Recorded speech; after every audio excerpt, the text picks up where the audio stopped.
Bismillahirrahmanirrahim. Alhamdulillahilladzi 'allama bil qalam, 'allamal insana ma lam ya'lam. Wassalatu wassalamu ala nabiyil umam, sayyidina wa maulana Muhammadin al-ajalil akram. Wa ala alihi wa sahbihi wa man tabi'ahum bi ihsanin ila yaumil a'dham. Allahumma salli ala sayyidina Muhammad wa ala ali sayyidina Muhammad. Rabbi israh li sadri wa yassir li amri wahlul 'uqdatam min lisani yafqahu qawli amma ba'du. Selamat malam teman-teman yang hadir dan istiqomah ikut dalam kontemplasi dan tadarus Al-Quran pada malam hari ini. Selamat malam Bang Dami. Kita lanjut, kemarin kita sudah membahas tentang penjelasan bagaimana kita bisa memahami, bagaimana kita bisa merasakan hadirnya cahaya Al-Quran itu melalui lafaz Bismillahirrahmanirrahim. Sebelumnya kita juga sudah membahas tentang isti'adah atau ta'awuz. A'udzu billahi minasyaitonir rajim. Malam hari ini kita lanjut apa yang sudah kita bahas, yaitu Bismillahirrahmanirrahim. Harusnya sudah kita rasakan menjadi pembukaan, Bang Dani. Pembukaan kita masuk gerbang yang namanya Al-Fatihah. Makanya Al-Fatihah itu sendiri kan namanya Fatahah. Jadi dari kata Fatahah itu artinya membuka. Apa yang dibuka? Yang dibuka adalah ruang batin kita. Dengan kehadiran Tuhan, yang kemarin saya sudah jelaskan mulai dari titik, kemudian menjadi ba, menjadi ismun, menjadi Allah, menjadi Ar-Rahman, menjadi Ar-Rahim. Kalau kita sadar pada hakikat itu, sebenarnya ruang batin kita itu sudah mulai dibuka oleh Tuhan. Dibuka oleh Tuhan yang Maha Pengasih itu. Makanya kalau dalam hadis itu dikatakan, Bang Dami, Bismillahil arif bimanzilati kun Allah.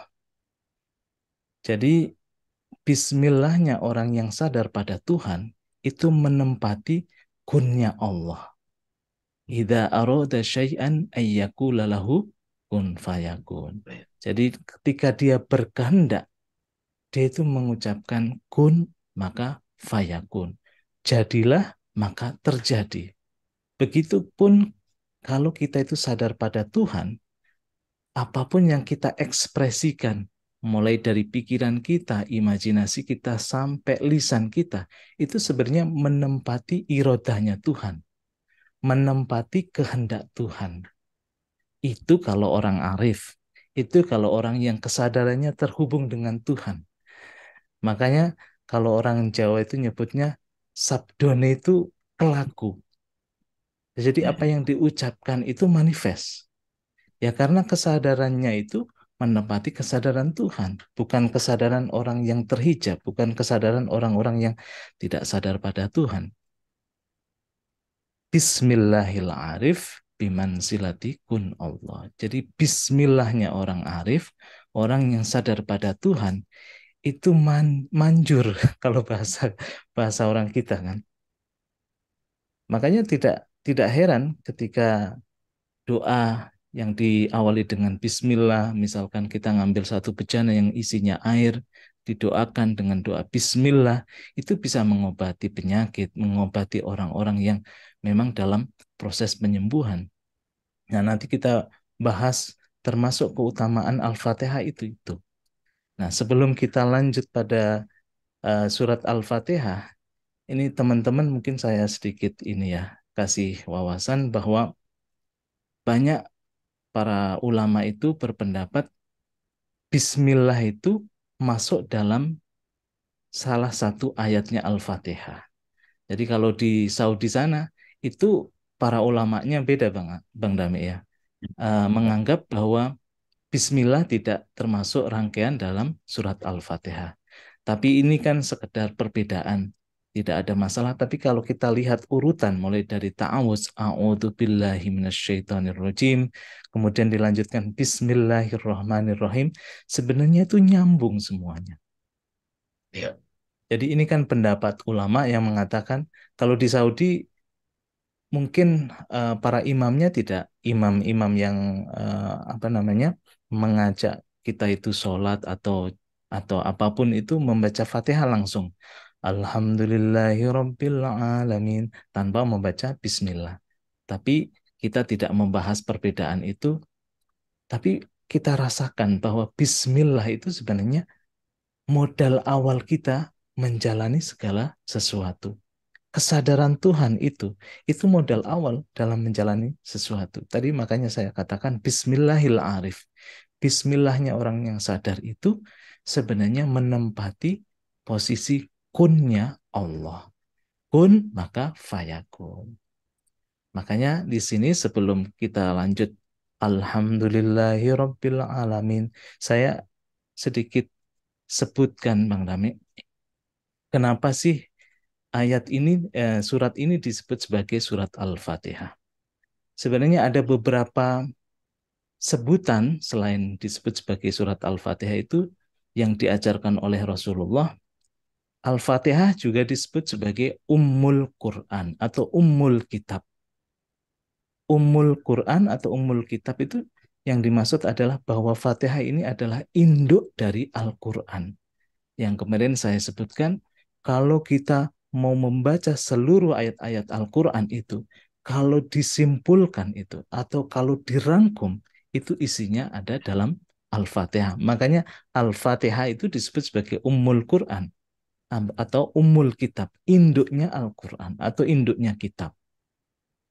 Al-Fatihah juga disebut sebagai Sab'ul Masani. Sab'ul Masani itu 7 ayat yang selalu diulang-ulang, terutama ketika kita menjalankan sholat, ya kan?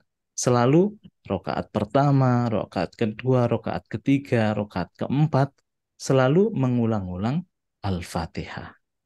Makanya disebut Sab'ul Masani. Surat Al-Fatihah juga disebut sebagai Al-Asas. Al-Asas itu maknanya fondasi. Jadi bagai dalam sebuah bangunan itu kalau fondasinya kuat atau kokoh, maka bangunannya juga ikut kokoh. Nah, kalau Fatihahnya itu kuat, Fatihahnya itu didasari dengan kesadaran Tuhan, maka itu tercermin dalam semua ayat yang ada dalam Al-Quran. Kalau kita teliti, kita membaca Al-Quran, itu intinya itu mengajak kita kembali lagi kepada Tuhan, menjalani kehidupan ini dengan kesadaran Tuhan, dan itu tercermin dalam Al-Fatihah. Sebutan lain dari Al-Fatihah juga disebutkan oleh Nabi, Al-Kans, harta karun. Kalau kita bisa memaknai Al-Fatihah dengan benar, kita bisa mendapatkan cahaya Al-Fatihah itu semacam kita mendapatkan harta karun, Bang Dami. Makanya disebut Al-Kans. Disebut Asy-Syifa, penyembuh. Makanya kalau kita lagi sakit, kita membaca surat Al-Fatihah itu bisa menyembuhkan diri kita. Disebut juga Al-Kafiyah, yang mencukupi batin kita yang merasa kurang, merasa kurang ini, kurang itu, masih mengeluh. Dengan baca Al-Fatihah itu akan dicukupi, akan dilengkapi oleh Tuhan. Banyak sekali Bang Dami, termasuk Al-Waqiyah yang maha melindungi, Ar-Ruqyah, itu maknanya Al-Fatihah juga disebut sebagai mantra, Alhamd, Al-Fatihah disebut sebagai pujian, Asyukur, yaitu disebut asyukur, yaitu bersyukur, Ad-Du'a, dan As-Sholah. Ini nama lain daripada Al-Fatihah. Banyak sekali kalau kita mau uraikan itu. Tapi di balik dari nama-nama itu, saya akan mengambil minimal tiga nama lain dari Al-Fatihah yang mungkin kita bisa rasakan. Yang pertama tadi saya sudah sedikit menyinggung bahwa Al-Fatihah itu disebut sebagai Ummul Quran. Jadi teman-teman, yang disebut Al-Quran sebagai Al-Fatihah sebagai Ummul Quran itu seperti ini. Kalau kita mengambil sebuah buku, kita bisa melihat keseluruhan isi buku itu kan tertampung dalam pendahuluannya kan, biasanya gitu. Ya kan? Kalau kita mengambil sebuah buku, isi dari buku itu bisa tercermin dalam dalam pendahuluan dari buku itu, kita membaca pendahuluan, oh arahnya buku ini isinya seperti ini, seperti ini.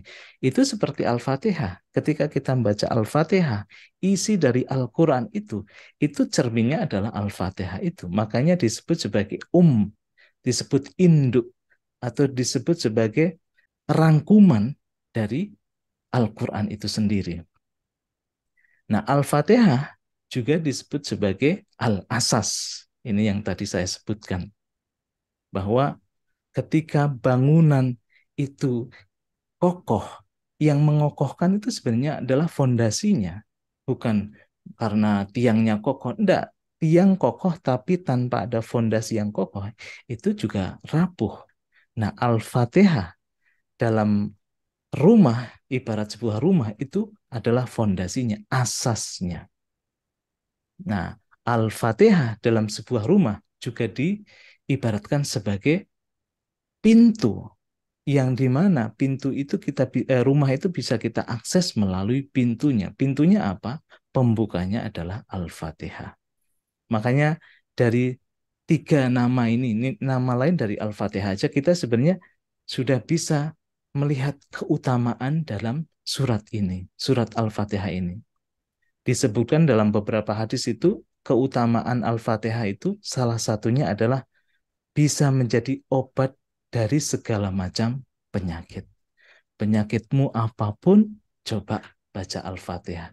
Dia akan menjadi penyembuh. Nah, yang kedua, keutamaan Al-Fatihah adalah kalau kita punya hajat apapun, permintaan apapun, doa apapun, maka bacalah Al-Fatihah. Karena bisa terkabul hajat kita, terkabul doa kita. Bagaimana kalau kita minta petunjuk? Kata Nabi, baca juga Al-Fatihah. Karena dengan membaca Al-Fatihah itu, hati kita itu akan dibuka. Cahaya petunjuk itu akan masuk dalam hati kita. Satu lagi keutamaan Al-Fatihah adalah bisa menghindarkan kita dari bahaya. Bisa menghindarkan kita dari bencana. Jadi kalau ada misalkan mau nyetir, mau apa bepergian, mau apapun yang sifatnya itu ada risikonya, coba baca Al-Fatihah. Itu bisa menghindarkan dari bala, dari penyakit, dari bencana yang kita tidak tahu di depan kita itu ada apa kan. Maka bacalah Al-Fatihah. Nah, ini sedikit keutamaan yang disebutkan dalam hadis-hadis Nabi bahwa Al-Fatihah itu ternyata luar biasa. Nah, makanya dalam sholat itu sering diulang-ulang Al-Fatihah ini sebagai fondasi dari sholat itu sendiri. Dalam hadis dikatakan, tidak sah sholat seseorang yang tidak ada Al-Fatihah di dalamnya. Kalau tidak membaca surat, misalkan surat-surat pendek, nggak ada masalah. Kita lupa misalkan bacaan tasbih atau lupa bacaan ruku, lupa bacaan sujud, itu nggak apa-apa. Tapi begitu kita lupa bacaan Al-Fatihah, kita lupa membaca Al-Fatihah dalam satu rakaat sholat, itu harus sujud sahwi bahkan. Nah, inilah pentingnya Al-Fatihah, karena Al-Fatihah sebagai fondasi dari sholat juga. Nah, makanya dari sebegitu banyak keutamaan Al-Fatihah, Bang Dami, kita menjadi merenung gitu ya. Ketika kita membaca surat Al-Fatihah, kita lewatkan begitu aja, kita tidak maknai, kita tidak rasakan hadirnya Al-Fatihah itu dalam sanubari kita, dalam kolbu kita. Ini termasuk orang-orang yang rugi. Nah, lanjut kemarin, setelah kita membaca Bismillah, Bismillahirrahmanirrahim. Lanjutan dari surat Al-Fatihah. Yang kedua, Bismillah itu ayat pertama, Alhamdulillah itu ayat kedua. Alhamdulillahirabbil alamin. Masih ingat kan kemarin bagaimana Bismillah itu adalah sebuah proses penciptaan dari uluhiyah, dari ketuhanan, kemudian manifest menjadi segala sesuatu yang kita saksikan. Mau melakukan apapun, ketika didasari dengan kesadaran Tuhan, apapun produk yang kita hasilkan, apapun misalkan proses kreatif yang kita hasilkan, sebenarnya adalah manifestasi dari kesadaran itu sendiri. Sebenarnya adalah hasil dari kesadaran Tuhan yang menampil dalam produk atau dalam hasil karya apapun. Makanya ketika kita melihat hasil karya, melihat nama-nama Tuhan atau melihat semesta ini, harusnya kita sadar di situ. Alhamdulillahi Rabbil Alamin. Sebenarnya itu bukan hasil karya kita. Sebenarnya itu bukan produk kita. Sebenarnya itu apa yang kita lihat di semesta ini. Semuanya itu adalah hasil karya Tuhan. Kalau kita mulai dari Bismillah kita lanjutkan Alhamdulillahirabbil alamin. Segala puji lillahi itu milik Tuhan. Rabbil alamin, yang mana Tuhan itu mengurus, menguasai seluruh alam. Betul nggak? Jadi ini luar biasa kalau menurut saya. Makanya ekspresi Alhamdulillahirabbil alamin, segala puji itu hanya milik Tuhan. Itu kan ungkapan dari orang-orang yang sadar. Kalau kita Alhamdulillahirabbil alamin, kita menyaksikan yang ada di alam atau hasil karya-karya dari proses kreatif kita sebagai hasil karya kita sendiri tanpa ada Tuhan terlibat di situ, disitulah muncul yang namanya ego. Disitulah yang muncul yang namanya keakuan. Dan inilah sumber malapetaka. Maka apapun pujian itu, apapun yang kita saksikan, apapun yang kita rasakan, sebenarnya muncul dari kesadaran yang ilahi itu. Makanya kita sekarang kaji dulu, apa sih sebenarnya hamdalah? Apa sih sebenarnya pujian? Kalau di sini ada teman-teman, kalau kita tanya ya misalkan, kalau kita mendengarkan suara teman kita yang bagus, indah gitu kan, suaranya yang merdu gitu kan.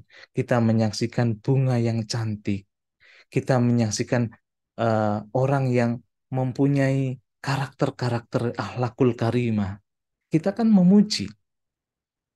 Sebenarnya yang kita puji itu apa? Sebenarnya yang kita kemudian elu-elukan itu apa sih? Misalkan kemarin ada Blackpink yang konser di Jakarta kan, di GBK. Kenapa semua orang itu seolah-olah tersedot perhatiannya kepada Blackpink? Apa sih yang membuat kita itu memuji, memuja sesuatu? Kita kan ya di sini banyak sekali ya, kaum hawa, ibu-ibu. Kenapa sih tersedot perhatiannya pakai banget gitu kan? Dengan tas yang mereknya Louis Vuitton, Hermes, dan yang lain-lain. Sebenarnya apa sih yang kita puji di situ? Di surat ini dijelaskan bahwa Alhamdulillah, yang kita puji, yang kita lihat terpukau, yang kita lihat takjub dan sebagainya. Sebenarnya kalau kita konsisten dengan basmalah ya, yang kita puji itu sebenarnya Tuhan. Alhamdulillahirabbil alamin. Kalau kita tidak sadar di situ ada Tuhan yang hadir sehingga itu kita layak puji di situ, maka disitulah kita terhijab. Makanya ketika kita terhijab, yang ada apa? Desires, yang ada adalah nafsu. Sudah beli satu tas, kurang, nambah lagi satu tas, kurang lagi. Sebenarnya kita bukan memuji, kita bukan mengagumi, tapi itu nafsu. Tapi kalau kita sadar, Alhamdulillahirabbil alamin, kita itu sadar bahwa segala pujian itu hanya milik Allah. Semua kualitas, suara yang indah, tas yang keren gitu kan, terus karakter yang baik, orang-orang yang dikasih ilmu sehingga kita bangga misalkan mendapatkan ilmu sehingga kita tercerahkan dengan ilmu itu sebenarnya adalah kualitas Tuhan. Di situ ada Al-Alim yang maha mengetahui. Di situ ada Ar-Rozak yang maha memberi. Di situ ada Al-Jamil misalkan yang maha indah. Yang kita puji kan sebenarnya itu. Tapi kebanyakan orang memuji itu hanya sebatas penampilannya aja. Hanya sebatas kulit yang kita lihat. Padahal jelas dalam surat ini, awal surat ini dikatakan Alhamdulillah. Mulai sekarang kacamata kita di ini ya Bang Dame, diganti dengan kacamata Bismillah dulu. Sehingga ketika melihat segala sesuatu yang kita saksikan itu keindahan Tuhan. Yang kita saksikan, yang kita puji itu sebenarnya kualitas-kualitas Tuhan yang menampil dalam semua objek itu. Yang menampil dalam semua fenomena itu. Apakah termasuk penderitaan? Nah, pertanyaannya kan gitu Bang Dame ya. Kalau kita kacamatanya sudah bismillah, melihat penderitaan itu pun sebagai alhamdulillah, sebagai pujian juga. Kan sulit melihat penderitaan itu sebagai pujian. Tuhan hadirkan penderitaan itu untuk menguji kita. Tapi kalau orang tidak sadar, yang ada adalah keluhan, yang ada adalah umpatan, tapi bukan pujian. Misalkan diberikan rezeki yang lancar, diberikan rezeki yang banyak, harusnya alhamdulillah. Karena Ar-Rozak yang memberi rezeki itu hadir dalam hidup kita, dalam diri kita. Tapi yang kita sering lihat kan nominal, nominal, nominal kan. Kita tidak menyaksikan Tuhan di situ. Sehingga yang kita puji adalah nominal. Tapi dalam surat ini indah sekali. Alhamdulillahi Rabbil Alamin. Segala pujian itu untuk Tuhan. Maka kalau orang suka dipuji itu hati-hati. Dalam sebuah hadis Nabi itu dikatakan, berhati-hatilah dalam memuji atau menyanjung-nyanjung. Karena sesungguhnya itu adalah penyembelihan. Hadis riwayat Bukhari.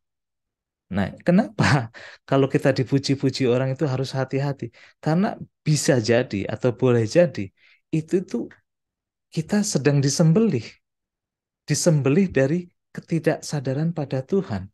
Ya kan? Harusnya kan ketika kita dipuji, jangan memuji aku, pujilah Tuhan. Tapi kalau orang yang nggak sadar, justru ketika disanjung, dipuji, makin naik. Nah ini kan harus hati-hati. Imam Ali bahkan mengatakan, memuji seseorang lebih daripada yang ia berhak menerimanya, sama aja itu menjilatnya. Tetapi melalaikan pujian bagi orang yang berhak menerimanya, itu menunjukkan kedengkian. Kita harus apresiasi memang. Orang-orang yang memang diberikan ilmu, kita apresiasi ilmunya. Orang-orang yang diberikan misalkan kecakapan dalam hal tertentu kita puji. Tapi kalau sudah mulai berlebihan, hati-hati di situ. Karena itu adalah sebuah penjilatan gitu kan. Menjilat karena ada motif tertentu. Nah, pujian ini luar biasa. Nah, ulama-ulama terdahulu itu membagikan pujian ada dalam 4 hal. Pertama, Allah memuji dirinya sendiri. Kodim alal kodim. Yang kodim itu memuji pada yang kodim. Allah memuji pada dirinya sendiri. Kita dapatkan dalam Al-Quran ini ayat banyak sekali bahwa Allah memuji dirinya sendiri.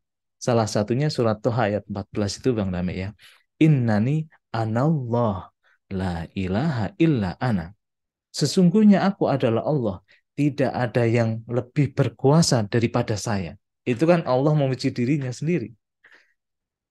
Fa'budni, maka sembahlah aku, wa aqimis sholata lidzikri. Dirikanlah sholat untuk ingat padaku. Dalam banyak ayat lagi juga dikatakan, wahwas sami'ul alim. Yang maha mendengar itu siapa? Ya aku Allah. Yang maha melihat siapa? Ya aku Allah. Allah memuji dirinya sendiri. Ya kan? Wahwal alimul hakim. Dia yang maha berilmu, dia yang maha mengetahui. Al-hakim, dia juga yang maha bijaksana. Dia memuji dirinya sendiri. Yang bijaksana siapa ya? Ya gue kan gitu kan kata Allah. Yang punya ilmu siapa? Ya aku. Adapun kita misalkan sebagai manusia punya ilmu, itu ilmuku kata Tuhan kan gitu. Nah, yang kedua, kalau yang pertama tadi Allah memuji dirinya sendiri, yang kedua Allah memuji makhluknya. Allah memuji makhluknya ini dalam rangka dia melihat makhluk itu sebagai cerminnya dia. Contohnya adalah Nabi Muhammad. Dalam sebuah ayat dikatakan, surat Al-Qalam ayat 4 itu dikatakan, wa innaka la'ala khuluqin adzim. Sungguh engkau, wahai Muhammad, itu benar-benar mempunyai budi pekerti yang agung. Di sini Allah memuji cerminnya sendiri, yaitu Nabi Muhammad. Jadi yang pertama tadi Allah memuji dirinya sendiri, yang kedua Allah memuji makhluknya.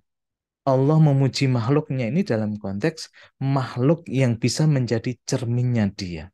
Tapi bagi makhluk yang terhijab dari dia, tidak menjadi cerminnya Tuhan, disitulah Allah tidak pernah memuji. Bahkan Allah menyesatkan orang-orang kafir. Allah itu melaknat orang-orang yang munafik dan sebagainya. Yang ketiga, pujian itu datangnya dari makhluk memuji Allah. Kudus alal qadim. Ini contohnya banyak. Dalam doa kan kita sering memuji Tuhan. Ya Rozak itu sering kita sebut itu. Wahai yang memberi rezeki, alirkanlah rezeki itu kepada kami. Kan gitu kan. Kita memuji Allah ada embel-embelnya gitu kan. Harusnya kan memang yang pantas dipuji itu Tuhan. Kadang-kadang kita memuji Tuhan itu karena kita ingin sesuatu. Nah, kalau kita sudah memahami Alhamdulillahirabbil alamin, memuji Allah itu ya memang yang pantas dipuji itu Tuhan. Bukan karena kita memuji untuk pengen dapat sesuatu dari Tuhan. Enggak. Makanya dalam semua lantunan doa kita sebenarnya adalah pujian. Dan yang ketiga, yang keempat adalah makhluk memuji makhluk. Kalau tadi Allah memuji dirinya, Allah memuji makhluknya, makhluk memuji Allah. Yang keempat, makhluk memuji makhluk. Kudus alal kudus. Nah, ini yang sering kita lakukan setiap hari. Kita berinteraksi dengan orang, ketika orang itu punya keunggulan tertentu, punya kualitas tertentu, kita mengaguminya. Nah, ketika mengagumi itu kan sebenarnya memuji. Orang yang parasnya cantik kita puji. Orang yang suaranya merdu kita puji. Orang yang punya skill yang hebat kita puji. Orang yang punya ilmu kita puji. Nah, tetapi memuji makhluk sesama makhluk itu harus didasari kesadaran kita pada Tuhan.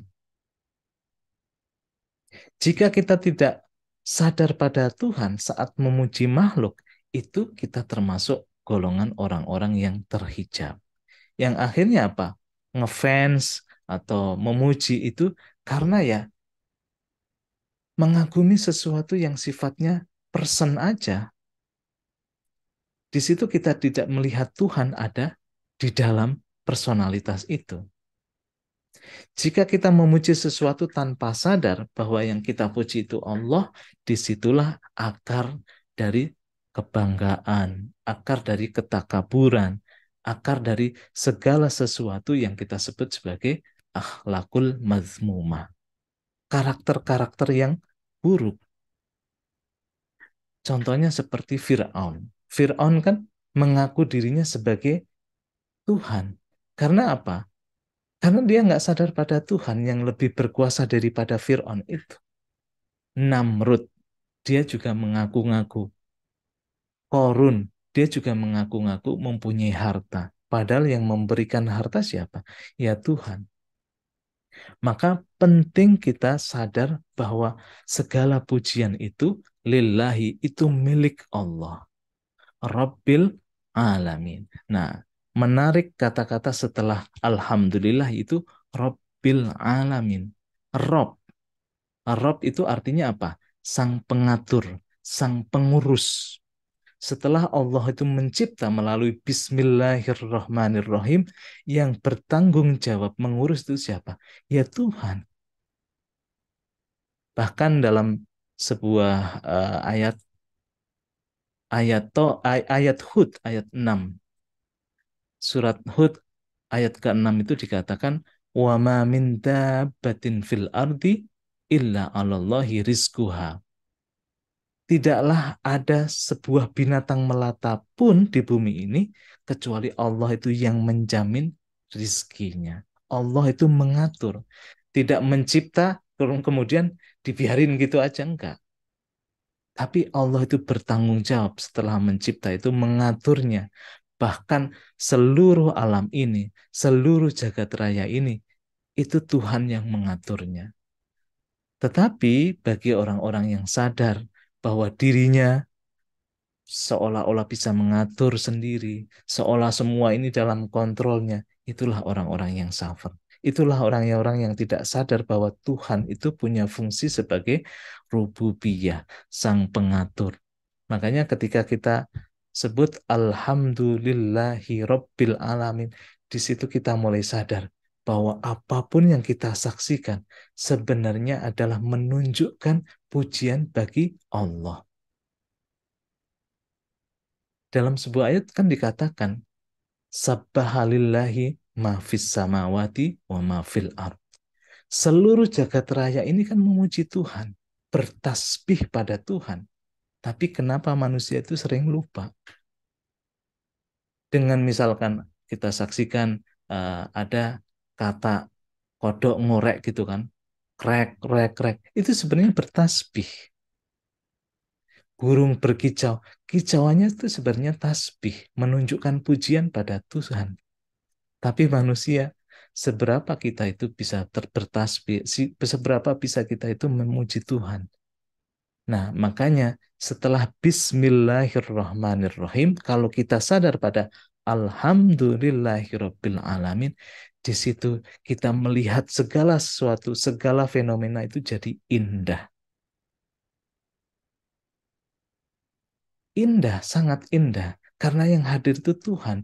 Angin sepoi-sepoi itu sapaan atau belayan dari Tuhan. Musik yang alami kita dengarkan setiap pagi bangun tidur, kemudian apa namanya ada burung yang berkicau, itu sebenarnya keindahan Tuhan menyapa kita. Bahkan misalkan setiap fenomena yang kita hadapi sebenarnya adalah pengingat Tuhan itu hadir dalam bentuk apapun. Makanya kalau kita bisa melihat, Alhamdulillah ini Bang Dame, itu luar biasa. Itu saja Bang Dame, monggo Bang Dame tambahin dan diaplikasikan dalam kehidupan tentang Alhamdulillah itu seperti apa. Ini luar biasa. Kurang lebihnya mohon maaf, dilanjutkan Bang Dame. Silakan Bang Dame. Oke, terima kasih Mas Hasan atas paparannya. Begitu detail. Bismillahirrahmanirrahim. Dengan nama Allah yang Maha Pengasih dan Maha Penyayang. Assalamualaikum warahmatullahi wabarakatuh. Sahabat-sahabatku, para peserta yang hadir dalam kontemplasi Tadarus Al-Quran ini, kita pantas mengucapkan Alhamdulillah, bersyukur kehadirat Allah. Malam ini kita kembali bersyukur ya, kembali berkumpul untuk belajar bersama. Ada beberapa catatan saya saat tadi Mas Hasan mengungkapkan, ya ini sambil nyatat saya ini. Jadi ketika teman-teman yang mengikuti kontemplasi kemarin, itu kita sudah mulai dapat kacamata auzubillah gitu ya, isti'azah gitu ya. Jadi kalau teman-teman sudah punya pengalaman hakikat atau realitas dari ta'awuz itu, dari kalimat a'udzubillah minasyaitonirrajim, kita akan praktekkan itu dalam kehidupan sehari-hari. Kapanpun pikiran kita itu liar, kita dirajam oleh pikiran kita, compulsive thinking, overthinking, Kita diam, kita berlindung kepada Allah. Zat yang abadi, zat yang selalu hadir dalam setiap ciptaan, dalam setiap gerak-gerik pikiran, perasaan, dan seterusnya. Nah, saya suka nyebut momen kita hening dan begitu terlindungi itulah auzubillah. Nah, kita kadang membantu diri kita untuk sampai ke momen itu dengan mengucapkannya. Nah, pada saat kita mengucapkan itu, saat itu juga kita lebur dengan kesadaran ilahi karena sudah disingkirkan semua penghalang-penghalang, pengganggu-pengganggu. Disitulah kita memakai kacamata baru, namanya Bismillah. Apapun yang kita lakukan dengan kesadaran. Nama-nama zat Allah. Allah, Ismul Azam, Ar-Rahman, Ar-Rahim. Jadi bahasa kasarnya, lakukan sesuatu apapun datang dari hati, dari keberadaan ilahi dalam diri kita. Yang saat yang sama, dia itu punya sifat atau bersama dia itu. Bukan yang ditambahkan. Kasih, rahmat. Menyebarkan kasih. Dan juga rahim. Jadi seluruh yang kita lakukan, seluruh yang kita ekspresikan, datang dari hati. Apabila dia seorang seniman profesinya, dia melakukan dengan bismillah, melakukan dengan antusias, dengan hati, tulus, begitu lebur, tauhid dalam apa yang dia lakukan. Karyanya itu sudah jadi, terus disaksikan orang. Jadi pujian orang itu pada makhluk dulu, si pelukis atau yang berkarya, memuji makhluk. Tapi kita yang sudah belajar di sini, wih, ini karya ini sampai menggetarkan saya, membuat saya takjub, sampai saya terpaling ke situ, kita langsung sadar ini Tuhan yang berkarya. Ya bismillah tadi. Allah yang berkarya, Allah yang berekspresi, apakah itu bentuknya lukisan, seni rupa, puisi, karya-karya sosial, lagu, gitu.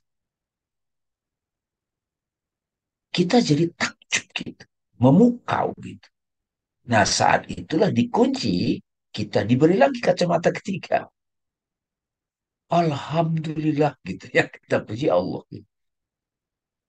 Nah kalau yang memuji itu juga datang dari hati, ya Allah memuji dirinya kan gitu. Melalui acting-acting dari lakon-lakon ini. Jadi ketika makhluk memuji seorang pelukis, itu makhluk juga. Di balik itu ada Allah.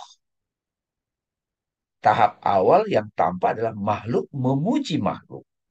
Tapi ketika kesadaran yang memuji itu juga, wah, aku menyaksikan Allah yang berkarya. Sebetulnya yang memuji itu juga Allah. Itu luar biasa. Jadi ini kan sangat terasa ketika itu dalam bentuk keindahan. Sesuatu yang memukau, sesuatu yang bikin takjub, secara otomatis natural kita tersedot ke situ. Ya kan? Memukau. Bagaimana kalau itu yang sebelum-sebelumnya kita menganggap itu sebuah keburukan? Itu pertanda kita belum menyaksikan di balik ekspresi yang tergambar sebagai keburukan, seperti bencana, pandemik, penyakit. Ternyata pas banget Tuhan memberi penyakitnya itu, sehingga aku tersadarkan. Jadi kalau kita sudah bisa pakai kacamata Alhamdulillah, memuji keindahan, silakan itu bagus. Tapi kalau kita juga dengan kacamata Alhamdulillah, kita bisa memuji musibah kata orang, penyakit kata orang, kengerian kata orang. Tapi kita bisa menyaksikan bagaimana Allah juga menari di balik dinamika itu. Wah itu udah tauhid. Saya suka analogikan itu ketika sutradara berdecak kagum ketika Jack Nicholson aktingnya bagus banget di A Few Good Men gitu misalnya kan. Atau sang sutradara itu kagum pada ketika mak-mak melemparin batu Reza Rahadian ketika perannya sebagai Henry apa di layangan putus itu, ya kan? Betul. Nyebelin banget dia di situ, ya kan? Tapi sutradaranya itu kagum. Wah, bagus banget kamu karya itu. Kamu menjalankan betul skenarioku gitu. Ketika Adam menyentuh pohon huldi sampai dia terjatuh, dia terpisah dari Tuhan. Tapi juga ada memuji, Allah memuji Adam saat dia melakukan menurut skenario panggung pelanggaran. Ini kan lapisan-lapisan yang perlu kita kontemplasi sama-sama. Kalau saya ditanya gimana Bang Dami mempraktekkan Auzubillah, Bismillahirrahmanirrahim. Alhamdulillah ini ada 3 kacamata ini. Urutan banget. Jadi saya belajar juga untuk mensulukkan lafaz Alhamdulillah dalam setiap skenario hidup. Awal-awal itu berat. Gitu. Karena ada cerita seorang kiai itu. Rukonya terbakar. Gitu. Syekh gitu. Ruko anak anak Syekh itu terbakar. Syekhnya bilang, Alhamdulillah. Kok Alhamdulillah? Ya, jadi bersyukur sekali, beruntung sekali. Ini rahasia Allah banget. Kalau kita sudah bisa menyaksikan dengan kacamata Alhamdulillah dalam situasi apapun. Ya, saya beberapa kali juga tiba-tiba uang hilang, misalnya. Tiba-tiba tertipu gitu kan. Ya, di luar itu kita ya orang melihatnya sedih, kesal, tapi di lubuk terdalam. Alhamdulillah. Saya pernah juga sakit waktu itu. Karena saya setiap beberapa kali sakit, Mas Hasan. Itu ada aja tuh kayak hikmah gitu loh, ilham gitu. Ya, atau singkapan gitu. Tapi saat menjalaninya sakit, dan saya jujur mengakui sakit gitu. Bahkan proses apa, aduh sakit banget, itu juga bagian dari ekspresinya kan. Tapi di dalam ada yang tersenyum tuh. Ini sebentar lagi Allah akan kasih nih hikmah besar gitu. Ya Mas Hasan ya. Jadi skenario yang wah itu hebat banget tuh. Terus di ujung jarum apa di ujung jurang kita itu udah wah. Tapi tiba-tiba di situ kita bisa pakai Bismillahirrahmanirrahim. Bismillahirrahmanirrahim. Alhamdulillahirabbil alamin. Jadi gitu Mas. Jadi auzubillah itu cara kita untuk masuk ke bismillah. Bismillah itu memulai segala perbuatan. Alhamdulillah adalah ujung dari semua perbuatan. Perfect. Sempurna. Saya ingat ketika nonton Last Samurai, itu kan Tom Cruise dengan siapa? Matsumoto ya. Samurai Jepang itu. Mereka itu dialog. Tapi rival sebetulnya. Jadi si Matsumoto itu selalu bikin puisi. Pada waktu akhir hidupnya, dia mencari pengunci kata-kata dari puisinya.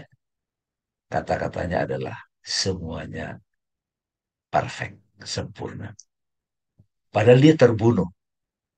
Jadi waktu dia terbunuh di pangkuan Tom Cruise, aku sudah ketemu puisi terakhir gitu, kata terakhir gitu katanya Mas Hasan. Tonton deh teman-teman langsung. Aku udah ketemu kata terakhir. Jadi dia gembira saat kematiannya itu. Apa? Perfect gitu, sempurna gitu. Jadi di akhir hidupnya itu dia bisa mengatakan, ya padahal dia sudah terbunuh, anak buah, pembunuhan lah. Luar biasa perang itu dia sempat tuh mencapai satu kesadaran, penyaksian, semua yang terjadi sempurna. Gitu Mas Hasan dari saya. Ya, silakan teman-teman ada 3 kacamata yang kita dapat, kita pakai tiap hari. Auzubillah, terus Bismillah, Alhamdulillah. Nanti sepertinya ya Ar-Rahmanir Rahim Malik itu detail-detailnya. Kelihatannya Bismillah itu di awal, Alhamdulillah itu endingnya. Tapi detail-detailnya itu ada Ar-Rahmanir Rahim Malik Yaumiddin Iyyaka na'budu gitu. Itu luar biasa. Itu Mas Hasan. Ini Herlina Ya, kayaknya mau bertanya nih. ya, Atau saya mau bacakan nih ditambahin Bang. dulu Mas Hasan? Iya, silakan.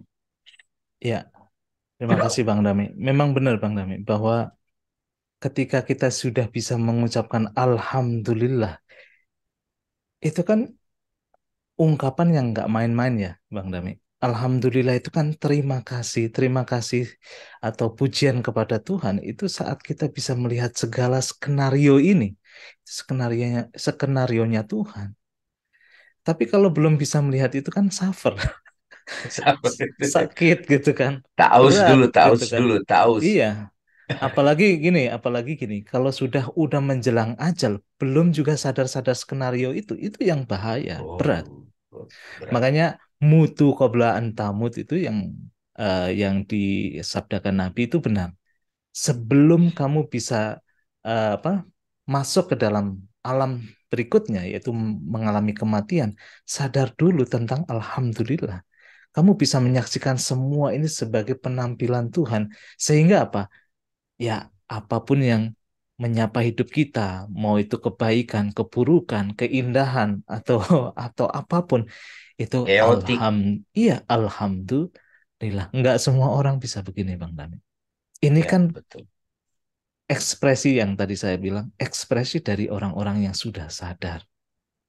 Nah, makanya baru kemudian ayat-ayat selanjutnya misalkan ihdinas sirotol mustaqim. Itu orang yang sudah mulai melenceng minta dibalikin lagi ke jalan yang lurus gitu kan.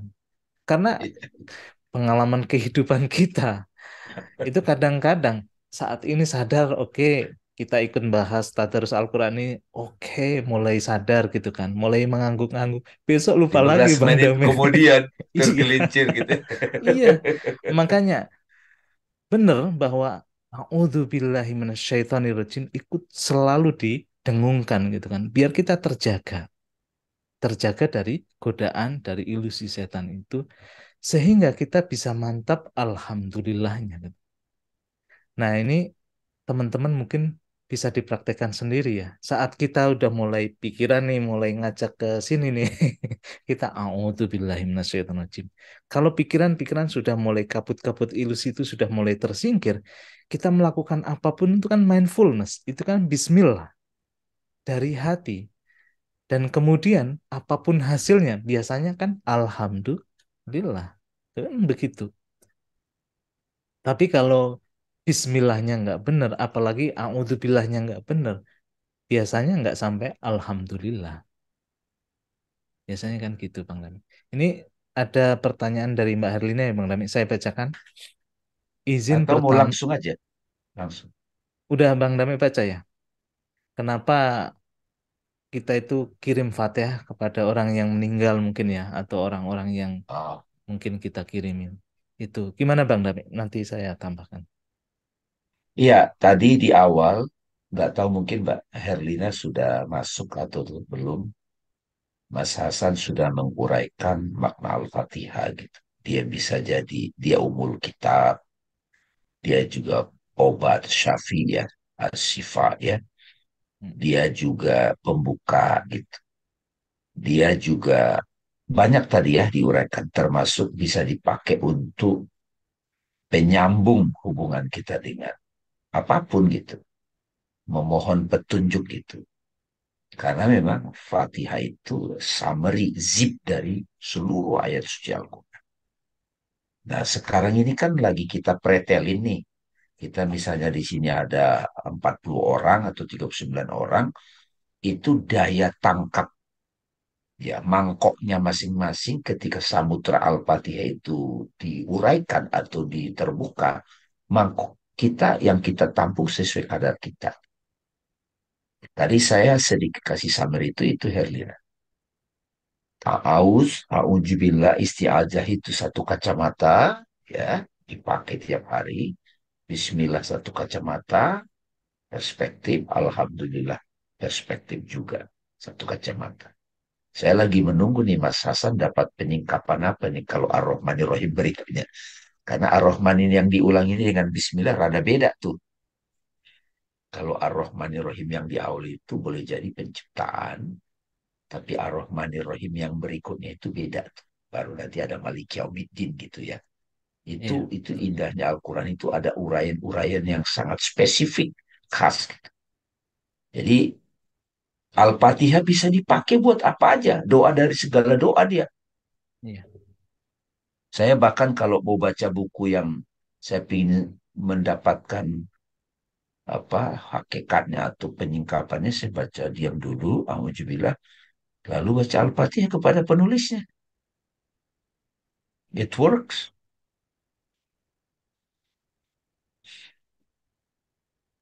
Silakan Mas Hasan. iya, terima kasih Bang Dames.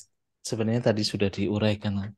Mengirimkan Fatihah itu kan bisa jadi misalkan kayak tadi Bang Dame mengirimkan kepada pengarang buku itu agar ilmu yang dipunyai pengarang itu bisa turun juga ke kita melalui perantaraan Al-Fatihah itu. Jadi Al-Fatihah itu keutamaannya atau kegunaannya itu banyak sekali tadi Mbak Herlina sudah saya sebutkan. Nah, kalau bagi orang-orang yang ini kan Al-Fatihah, kalau yang kita pahami itu adalah ekspresi dari orang yang sadar gitu kan. Ketika kita mengucapkan alhamdulillah tadi juga harusnya kita itu sadar gitu kan. Nah, kalau orang-orang yang belum sadar keburu meninggal, kita kan biasanya kirim Fatihah kepada orang-orang yang sudah mendahului kita kan. Harusnya yang mengirim itu sadar dulu untuk memberikan cahaya kepada orang-orang yang sudah meninggal duluan tapi belum sadar. Itu kalau dalam tradisi Islam namanya talqin. Talqin itu kayak menuntun. Kayak kalau anak kecil ditalkin itu maksudnya gini. I, ibu, ba, bapak gitu kan. Itu kan diarahkan dan dituntun. Ketika orang mau meninggal, itu harusnya dituntun oleh orang yang sadar dulu. Bukan bacaan Allah nyebut ya Allah. Kalau hanya sebatas lafaz, lafaz Allah, itu sebenarnya nggak ngefek ke dalam diri orang yang mau meninggal. Makanya mentalkin itu mensyaratkan pertama, orang yang mau menalkin, orang yang mau mengajak, orang yang mau menuntun, itu udah sadar dulu. Jadi ketika Allah itu dia itu hadir dari kesadarannya itu menuntun batin orang yang mau kembali kepada Tuhan. Harusnya begitu. Begitu juga dengan bacaan surat Al-Fatihah kita kalau kita lantunkan di tahlil-tahlil atau dikirim doa dan sebagainya, harusnya itu memang kita sadar pada Al-Fatihah dulu sehingga bacaan kita itu ada vibrasinya kepada orang yang sudah meninggal dan itu mampu menuntun bahkan memberikan cahaya kepada orang yang meninggal. Tapi kalau itu hanya sebatas bacaan aja, nggak ada efeknya, itu ya hanya rutinitas aja jadinya ya Bang Dami. Tahlil tahlil aja tapi efeknya itu ya kurang lah. Kalau kita sebut nggak ada gitu kan nggak enak gitu kan. Tapi itu memang benar kok. Semua ini tuh sudah kayak saya tuh takjub sendiri ketika baca kemarin Bang Dami. Mulai dari A'udzubillah, terus kemudian Bismillah. Itu tuh rangkaian yang kayak nyambung gitu. Bahkan sekarang kita bahas Alhamdulillah, ini kan nyambung. Itu kalau nggak Tuhan yang mengekspresikan lewat lisannya Nabi itu nggak mungkin. Nah ini loh teman-teman kalau bisa merasakan bahwa iya memang Al-Quran itu petunjuk. Iya memang Al-Quran itu cahaya. Coba dirasakan.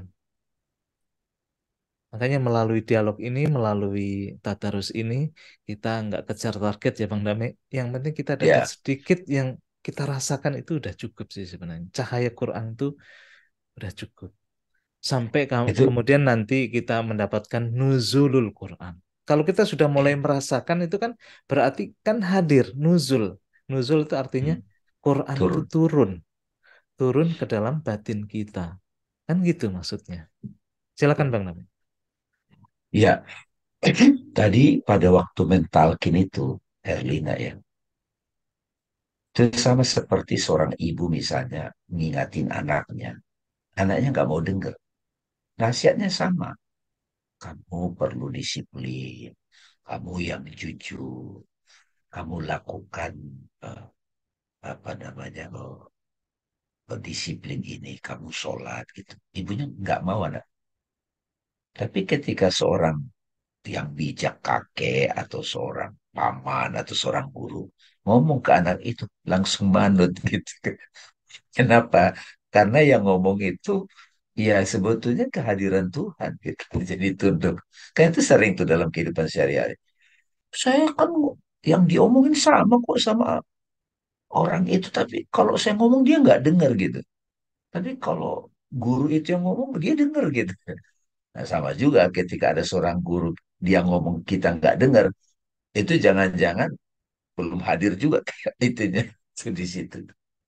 Kira-kira gitu. Nah, sama juga ketika kita mendoakan orang yang sudah meninggal, ya, Al-Fatihah itu jadi cahaya buat jiwa itu. Itu dalam kisah Ibnu Orwi pernah tuh, dia lagi sakit, bapaknya baca surat Yasin.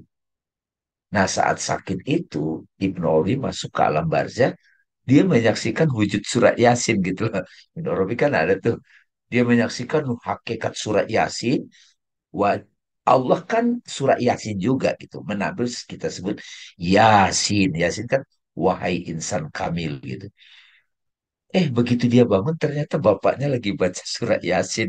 Berarti bapaknya itu bacanya itu hadir banget itu.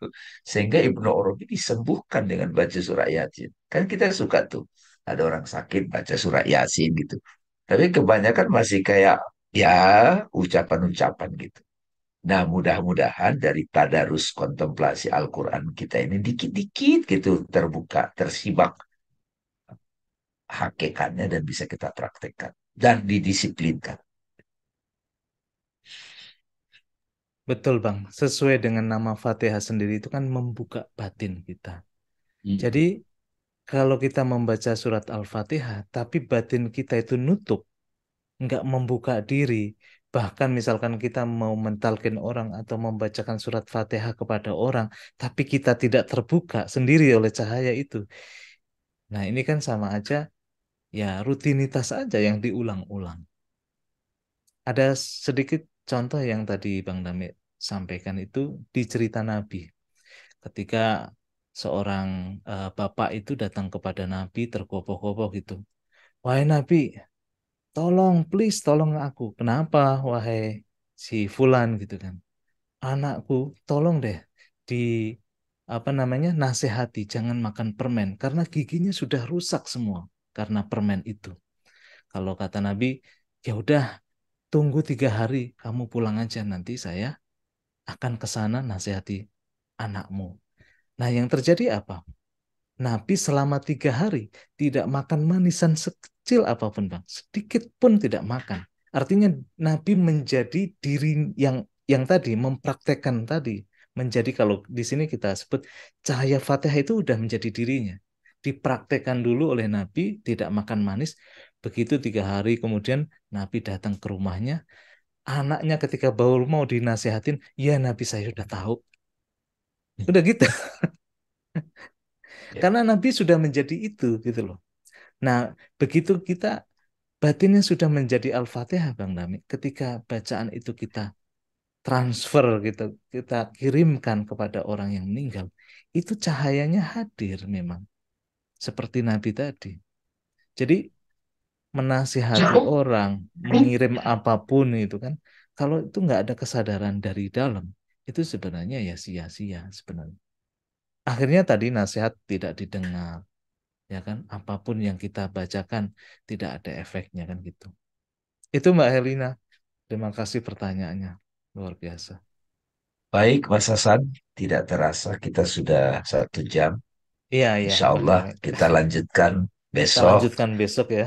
Besok Ar-Rahmanir-Rahim ya sama Iya, Malik Yaumiddin atau mau digabung. Terserah lah ya nanti ya. betul. Pelan-pelan Kebetulan juga aja. ada surat namanya surat Ar-Rahman itu Bang Damit. Kita sedikit bisa singgung. Kenapa Ar-Rahman, Ar-Rahim setelah Alhamdulillahirabbil alamin. Itu Ya, aja teman-teman. Nanti kita ya, lanjutkan besok ya. ya, insya Allah. Terima kasih Terima kasih. sahabat-sahabat sekalian.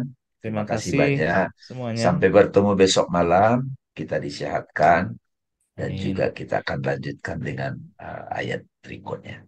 Assalamualaikum Waalaikumsalam. warahmatullahi wabarakatuh.